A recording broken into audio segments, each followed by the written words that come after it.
নমস্কার। আজকে আবারও নিয়ে চলে এসেছি লাউয়ের খোসার একটি দুর্দান্ত মুখরোচক রেসিপি। এটা মা ঠাকুমাদের আমল থেকেই এটা খাওয়ানো চলছে এইভাবে। লাউয়ের খোসা খাওয়া কিন্তু ভীষণই উপকার। এতে পুরো সবুজ রঙের একটা দারুণ পুরো খোসাটা, আর যেটা শরীরের জন্য ভীষণ উপকার। দেখে নাও কি কি লাগছে। লাউয়ের খোসাটা প্রথমে কুচিয়ে নিয়েছি, নুন একটু হলুদ দিয়ে ধুয়ে নিয়েছি, ধুয়ে নেওয়ার পর আর নিয়েছি পেঁয়াজ কুচি, লঙ্কা কুচি। তা প্রথমেই লাউ দিয়ে দিলাম কালো জিরে।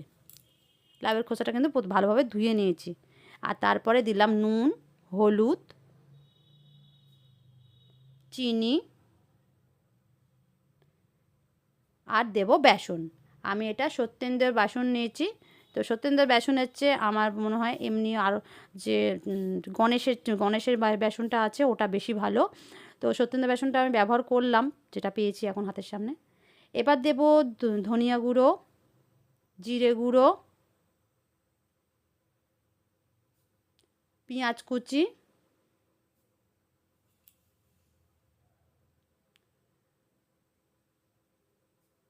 এবার তোমরা যদি নিরামিষ দিনে করতে চাও তো পেঁয়াজ কুচিটা বাদ দিও, বাকি সব কিছু দিও। আর দিলাম কাঁচা পাকা লঙ্কা কুচি। এইভাবে এবারে ভালোভাবে মেখে নেবো। আর তোমরা যদি একটু ঝাল বেশি খাও একটু গুঁড়ো লঙ্কাও মেশাতে পারো, তাতে কালারটাও কিন্তু আরও বেশ সুন্দর আসবে। তো আমি বাচ্চার জন্য গুঁড়ো লঙ্কা দিলাম না। এইভাবে প্রথমে শুকনো মেখে নেবে। শুকনো মেখে নেওয়ার পর অল্প অল্প করে জল দিয়ে মাখবে। এটা দারুণ লাগে গরম ভাতের সাথে, তো অসাধারণ। মানে এটা পেঁয়াজ ছাড়াও খুব সুন্দর লাগে, দারুণ। আমি দুভাবেই করেছি, তবে আজকের দিনে যে পেঁয়াজ খেতে ছিল বলে পেঁয়াজ দিয়েছি, আর যেদিন পেঁয়াজ খেতে থাকে না আমি সেদিনকে পেঁয়াজ ছাড়াও করি। কড়াইতে তেল বসিয়ে দিয়েছি, তেল গরম করে নিয়েছি। আর এটা ক্রিস্পি হওয়ার জন্য যে দোকানদারদের একটা লুকানো টিপস তোমাদের দেখিয়ে দিচ্ছি। যে কোনো কিছু তেলে ভাজা বানাও, তাতে কিন্তু এই গরম তেলটা 3-4 চামচের মতন দিয়ে দেবে। দিয়ে তারপর বেসনটা আর একবার ফাটিয়ে নেবে। এতে যে কোনো জিনিসের বেসনের যে কোনো পকোড়াই খুব সুন্দর মুচমুচে হয়, ক্রিস্পি হয়। তো আমি এতে গরম তেলটা মিশিয়ে নেওয়ার পর এবারে একে একে চামচ করে আমি ছেড়ে দেবো তেলের মধ্যে। প্রতিটাই পকোড়া আকারে এক এক করে ছেড়ে দেবো। এটা দারুণ লাগে বন্ধুরা, পেঁয়াজির চেয়েও দারুণ টেস্টি হয়। এটা তোমরা খাওয়ার সময় বুঝতেই পারবে না এটা লাউয়ের খোসা দিয়ে বানানো হয়েছে।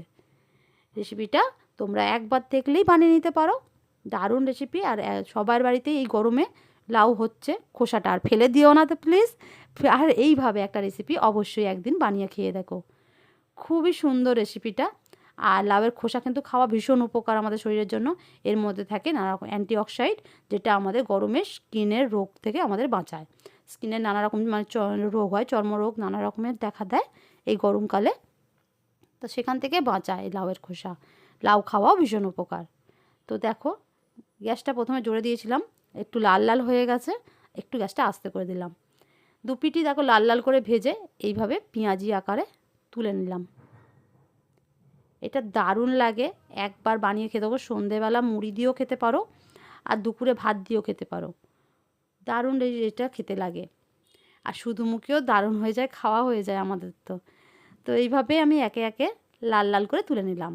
তো তৈরি হয়ে গেছে আমার লাউয়ের খোসার পকোড়া। রেসিপিটা ভালো লাগলে অবশ্যই একবার বানিয়ে খেয়ে দেখো।